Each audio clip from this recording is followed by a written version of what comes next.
Maisha ya uchungu sehemu ya pili. Nilisimama pale nikiwa nimejaa na machungu makubwa sana, lakini ghafla hasira zilinipanda. Bila kujizuia, nilimsukuma Bisaumu pembeni na kumchukua mwanangu. Bisaumu, wewe si mlezi bora kwa mwanangu. Kuanzia leo sitarudi tena kumleta mwanangu hapa, na nakuchukia Bisaumu. Sikutaka hata kusikia nini atakijibu. Niliondoka haraka na mwanangu hadi kuelekea nyumbani.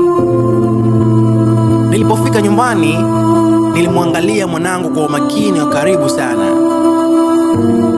huku nikikumbuka kile nilichokikuta akifanyiwa na Bisaumu. Msikilizaji, Leila ni mtoto mdogo sana. Ana miaka 2 tu, hajui zuri wala baya. Lakini nilichokiona kiliniumiza moyoni mwangu. Kiliniumiza sana. Nilimkuta anapigwa makofi na pembeni kulikuwa na ukuni ulioshika moto, huku akichomwa pembeni ya paja. Kiukweli msikilizaji, haya maneno nikiongea hadi sasa yananiumiza. Sikufurahishwa na kile kitendo na wala sikitegemea. Nilipoendelea kumwangalia vizuri, niliona mgongo wake umejaa alama za viboko, na kwenye paja kulikuwa na kidonda kikubwa sana cha moto. Hasira ilinijaa sana. Nikatamani hata nirudi kwa Bisaumu nikamfanyie kitendo ambacho hataweza kunisahau. Lakini kila nikimtazama mwanangu jinsi anavyolia kwa machungu, nilikosa hata nguvu ya kuinuka kumfuata Bisaumu, na niliamua kumchukua haraka na kumpeleka hospitalini. Tulipofika hospitalini, daktari alinipokea na kumchunguza vizuri.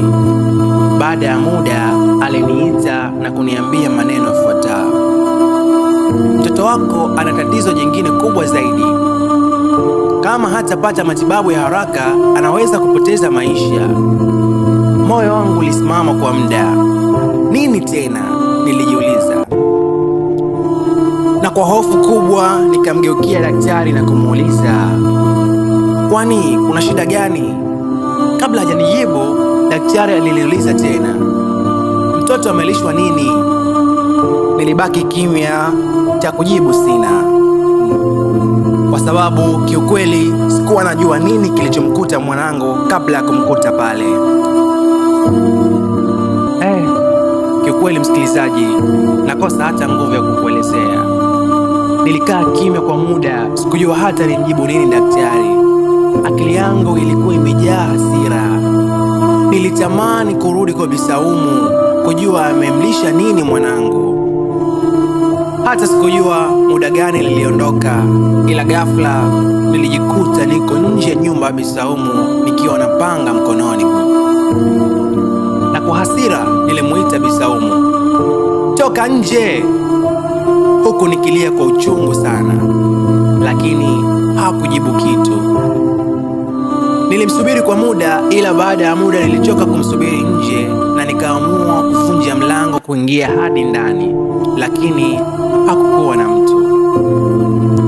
Lakini ghafla nikasikia sauti za watu nje, toka nje mwizi mkubwa wewe, tunakuchoma moto na nyumba yako ndani. Lakini sauti ile ilisimamishwa na sauti ya Bisaumu akisema, hapana, msiichome nyumba yangu moto. Kama mnaweza, ingieni ndani mumtoe, alafu tuje tumwadhibu tukiwa hapa nje. Hazikupita dakika 2, ghafla waliingia watu 2 mule ndani nilimkuwa.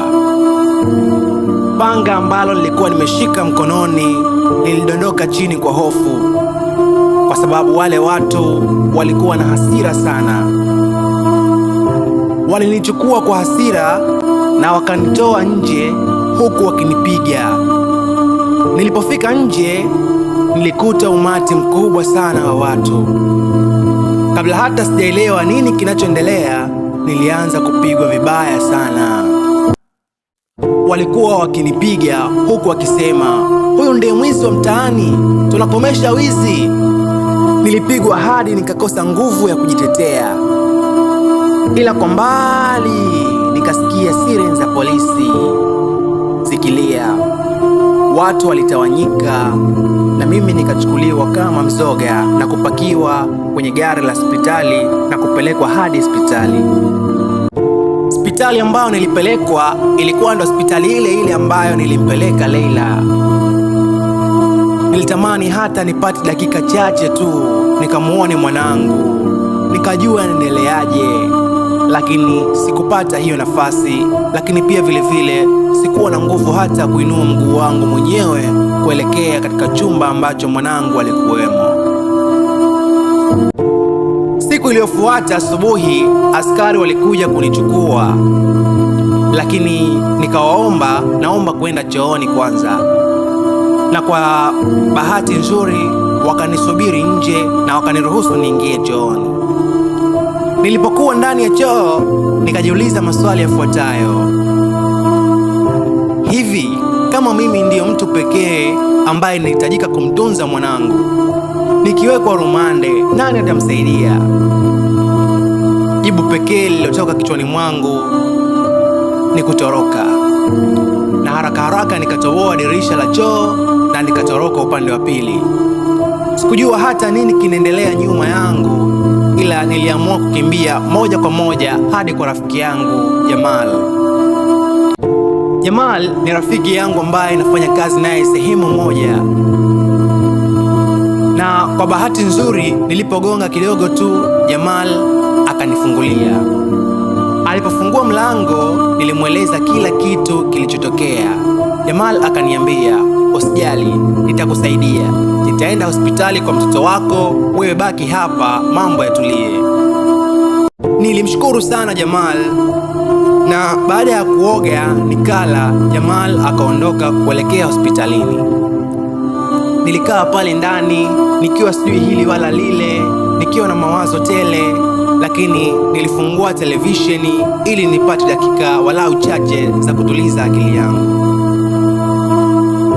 Ila wakati nimo ndani, baada ya dakika chache Jamal kutoka, nilisikia ving'ora vya polisi nje ya nyumba ambayo nilikuwa ndani yake, yani mule kwa Jamal. Nilishtuka sana, nikajiuliza, je, Jamal amenisaliti? Kwa hiyo baada ya kutoka hapa ndo ameenda kuwaita polisi? Au kuna mtu ameniona wakati naingia na akashtukia mchezo na akawapigia simu polisi? Au maswali yalijaa kichwani mwangu bila kupata jibu. Hofu ilinijaa nikashindwa hata kusimama. Moyo wangu ulianza kupiga kwa hofu kubwa. Sikujua hili wala lile. Nikaanza kumuomba Mwenyezi Mungu anisaidie, Mwenyezi Mungu anilinde jua hili, kwa sababu nilikuwa najua kama mimi nitakamatwa, nani atamlea mwanangu? Msikilizaji, hii ilikuwa sehemu ya pili ya simulizi yetu ya maisha ya uchungu. Naomba usisahau kusubscribe pamoja na kukomenti, lakini pia usisahau kugusa alama ya kengele baada ya kusubscribe ili uwe wa kwanza kupata sehemu ya 3 na sehemu nyingine